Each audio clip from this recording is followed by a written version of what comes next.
Hi friends, అందరికీ నమస్తే. Welcome to my channel. పంచభూత లింగాల్లో ఉన్న వాయులింగం ఉన్న దివ్య క్షేత్రమే శ్రీకాళహస్తి టెంపుల్. స్వామివారితో పాటు ఉన్న టెంపులే భక్త కన్నప్ప టెంపుల్. భక్త కన్నప్ప నివాసం ఉన్న ప్రదేశం, భక్త కన్నప్ప పూజించిన శివలింగం ఉన్న పుణ్యక్షేత్రం.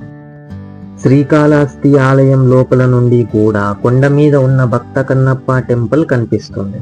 ఈ రోజు మనం మాట్లాడుకునే టెంపుల్ గురించి మీకు పరిచయం అవసరం లేదు. శ్రీకాళహస్తి మన తెలుగు రాష్ట్రాలు కాకుండా ప్రపంచం మొత్తం ప్రసిద్ధి. కానీ ఈ ప్రముఖ క్షేత్రంలో ఉన్న భక్త కన్నప్ప టెంపుల్ గురించి చాలా తక్కువ మందికే తెలుసు. మనం ఎన్నో దేవాలయాలకు వెళ్తాం, అయితే సాధారణంగా దేవతామూర్తులను ఆరాధిస్తారు, కానీ దేవతామూర్తి భక్తులకు ఆలయాలు చాలా తక్కువ.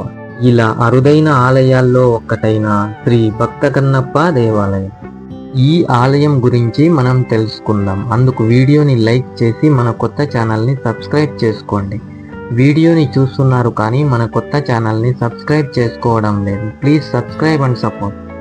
మనం భక్తితో ఆరాధిస్తే ఈశ్వరుడే అనుగ్రహిస్తాడు అనడానికి ఈ టెంపులే ఒక ఉదాహరణ. కన్నప్ప భక్తికి మెచ్చిన శ్రీ పరమశివుడు ఈ కొండ మీద ఉండమని అనుగ్రహించాడు. ఇంకా మొదటి పూజ భక్తుడైన కన్నప్పకు చేసిన తర్వాత కొండ మీద ఉన్న స్వామికి పూజలు చేస్తారు. కన్నప్ప టెంపుల్కి వెళ్ళడానికి సుమారుగా 250 to 300 స్టెప్స్ ఎక్కవలసి ఉంటుంది. ఇంకా ఈ టెంపుల్కి వెళ్ళడానికి సగం రోడ్డు మార్గం కూడా ఉంటుంది. అయినా కూడా 100 స్టెప్స్ ఎక్కవలసి ఉంటుంది. మీరు దాదాపుగా 100 స్టెప్స్ ఎక్కగానే శ్రీకాళహస్తి టెంపుల్ ఆలయం మొత్తం కనిపిస్తుంది. ఇంకా స్వామి గోపురం కూడా చూడవచ్చు. అలాగే కొండపైకి వెళ్లే మార్గంలో సగం దూరం వచ్చాక మనకు నాగమ్మ అమ్మవారు కనిపిస్తారు. ఈ అమ్మవారికి వివాహం కాని వారు పసుపు కుంకుమ దారం కడితే తొందరగా వివాహం అవుతుంది అని, అలాగే సంతాన సమస్యలతో బాధపడేవారు ఉయ్యాల కడితే సంతాన భాగ్యం కలుగుతుంది అని నమ్మకం. అలాగే మీరు చూడడానికి ఇంకా కూర్చోవడానికి కావలసిన బెంచెస్ కూడా ఏర్పాటు చేశారు. ఇప్పుడు మనం కొండ మీదకు చేరుకున్నాము. ఇక్కడ మీరు చూస్తున్నదే భక్త కన్నప్ప దేవాలయం. ఈ కొండ మీద ఎన్నో ఏళ్ల నాటి పాత టెంపుల్ ఉండేది. 2011లో ఆలయం మొత్తం కొత్తదిగా నిర్మించారు. ఇక్కడ మీరు చూస్తున్నది స్వర్ణముఖి నది. సాక్షాత్తుగా గంగాదేవి ప్రతిరూపం అని అంటారు. అగస్త్యముని బ్రహ్మదేవుణ్ణి ప్రార్థించగా అప్పుడు బ్రహ్మదేవుడు ఇక్కడ గంగాదేవిని ప్రవహించాడు. ఇప్పుడు మనం భక్త కన్నప్ప గురించి తెలుసుకుందాం. భక్త కన్నప్ప ఒక బోయవాడు. కన్నప్పను ద్వాపరాయుగంలో అర్జునుడు అని పురాణాలు చెప్తున్నాయి. కన్నప్ప పేరు తిన్నడు అని అంటారు. తిన్నడు అడవికి వేటకు వెళ్ళినప్పుడు ఒక పందిని చూశాడు. ఆ పందిని వేటాడుతున్నప్పుడు ఇక్కడ ఉన్న శివలింగం కనపడుతుంది. అప్పటి నుండి శివలింగాన్ని భక్తితో పూజ చేసేవాడు. ప్రతిరోజు నది నుండి నోటితో నీటిని తీసుకుని వచ్చి శివలింగానికి అభిషేకం చేసేవాడు. అలాగే అడవిలో దొరికే పూలు ఇంకా అడవి పంది మాంసాన్ని నైవేద్యంగా పెట్టి పూజ చేసేవాడు.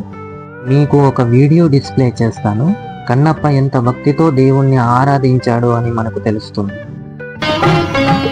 శివ శివ శంకర భక్త శంకర శంభో హర హర నమో నమో.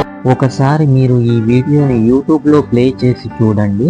ఆ పరమశివుణ్ణి ఎంత చక్కగా ఆరాధించాడో అని మనకు తెలుస్తుంది. పుణ్యము పాపము ఎరుగని నేను, పూజలు సేవలు తెలియని నేను.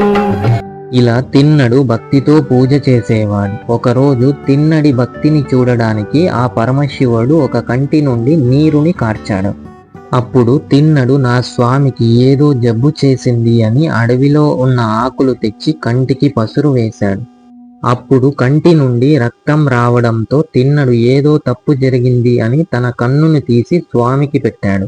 అప్పుడు రక్తం ఆగి ఇంకో కంటి నుండి రక్తం వచ్చింది. అప్పుడు తిన్నడు ఇంకో కంటిని కూడా తీసి స్వామికి పెట్టాడు. ఆ భక్తికి మెచ్చిన స్వామి ప్రత్యక్షమయ్యి తిన్నడికి దర్శనమిచ్చాడు. అప్పటి నుండి తిన్నడుని కన్నప్ప అని పిలుస్తారు. సుమారుగా 10 అడుగుల విగ్రహం ఉంటుంది. నేను ఆఫ్టర్నూన్ 2కి వెళ్ళడంతో నాకు దర్శనం మాత్రమే దొరికింది. మీరు 12 లోపు వెళ్ళినట్టు అయితే పూజతో పాటు అర్చన కూడా చేసుకోవచ్చు. Thanks for watching. జై శ్రీకాళహస్తీశ్వర.